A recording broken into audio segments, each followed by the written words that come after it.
একটা অভিযোগ আসছে, যা আমাকে এক্স ফরেন মিনিস্টারও বললেন, যে বাংলাদেশে সংখ্যালঘুরা আক্রান্ত হচ্ছে, ভারত বিদ্বেষী মন্তব্য করা হচ্ছে, মন্দিরে হামলা হচ্ছে, মানে এভাবে বাংলাদেশ নিজের যে সহিষ্ণুতা সেই ছবিটা হারাচ্ছে।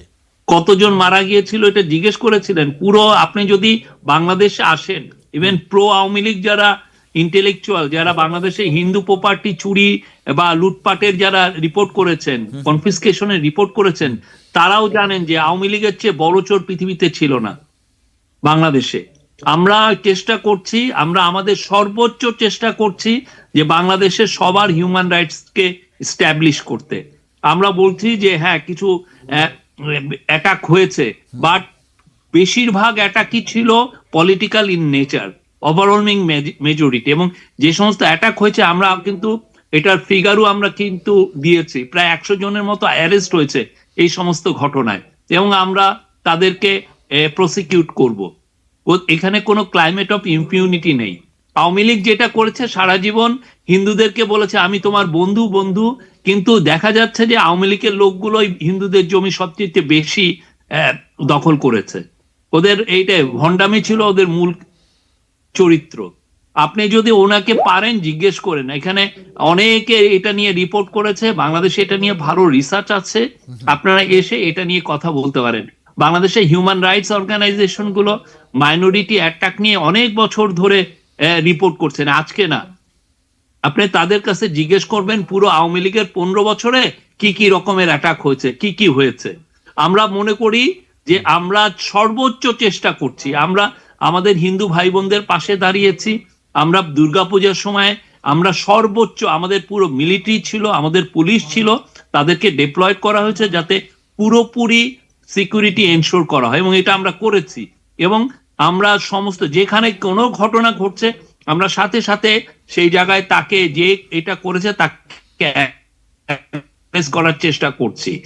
এখানে কোনো ক্লাইমেট অফ ইম্পিউনিটি নেই, এবং আমরা বাংলাদেশের সমস্ত মানুষকে হিউম্যান রাইটসটা এস্টাবলিশ করতে চাই। এইটা শুধুমাত্র একজনের করলাম আরেকজনের করলাম সেটা না। কেউ যেন না বলেন যে তাকে তাকে লুক আফটার করা হচ্ছে না, তার রাইটসটাকে আমরা প্রোটেক্ট করছি না, কেউ যেন এটা আমাদেরকে অ্যাকুজিশন না করে। এটা প্রফেসর ইউনূসের এটা একটা প্রতিজ্ঞা। ঠিকই আর বলছেন। আপনি যদি মনে করেন যে না, আপনাদের এইগুলো নিয়ে আমি আপনাদেরকে অনুরোধ করছি, আপনারা আপনাদের রিপোর্টারকে পাঠান, তারা এসে বাংলাদেশে 10 দিন থাকুক, 15 দিন, খুব বেশি খরচ কিন্তু না। আপনি জাস্ট কলকাতা থেকে বাংলাদেশে আমন্ত্রণ জানালে আমি নিজে যাব, আমি নিজে যাব। তারা আমরা চাই আপনাদের কাছ থেকে অনেস্ট রিপোর্টিং। আপনি আসেন এখানে, সবার সাথে কথা বলেন, তাদের সাথে আপনি বসে আপনারা রিপোর্ট করেন না। হিন্দু অনেক লিডার আছেন আমাদের এখানে, অনেক ধরনের লিডার আছে, ইয়াং নতুন নতুন লিডার আসছেন, তাদের সাথে কথা বলেন। চিন্ময় প্রভুর যারা অনুসারী আছে তাদের সাথে কথা বলেন।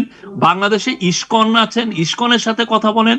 অনেকগুলো হিন্দু গ্রুপ আছে, অনেকগুলো, একটা দুটো না, অনেকগুলো, সবার সাথে কথা বলেন। বাংলাদেশে অন্যান্য হিউম্যান রাইটস অ্যাক্টিভিস্টদের সাথে কথা বলেন, আপনি you will get the full picture.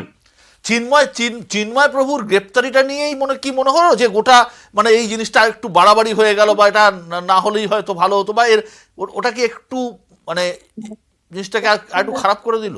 আমরা আপনাকে এটুকু অ্যাসিওর করছি উনি ন্যায় বিচার পাবেন, এটার কোনো ব্যত্যয় হবে না, উনি ন্যায় বিচার পাবেন, আপনারা দেখবেন।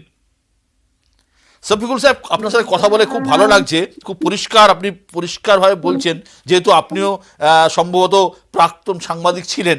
তো একটা প্রশ্ন আপনাকে না বলে পারছি না, যে এই যে আপনি যে কথাটা বললেন, যে যা ঘটনা ঘটছে, কিছু বিক্ষিপ্ত ঘটনা হয়তো ঘটছে, আপনি স্বীকার নিজেও করলেন, আপনারা গ্রেপ্তারও করেছেন, এর নেপথ্যে আপনারা কোনো পলিটিক্যাল কনস্পিরেসি বা রাজনৈতিক ষড়যন্ত্র থাকতে পারে কি?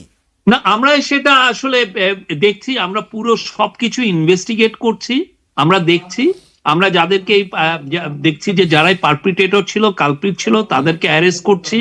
এখানে কেউ পার পাবে না, কেউ একজন মাইনরিটিকে অ্যাটাক করে সেজন্য না মনে করে যে সে পার পাবে, এটাই, এই পার পাওয়ার সংস্কৃতি এখানে থাকবে না।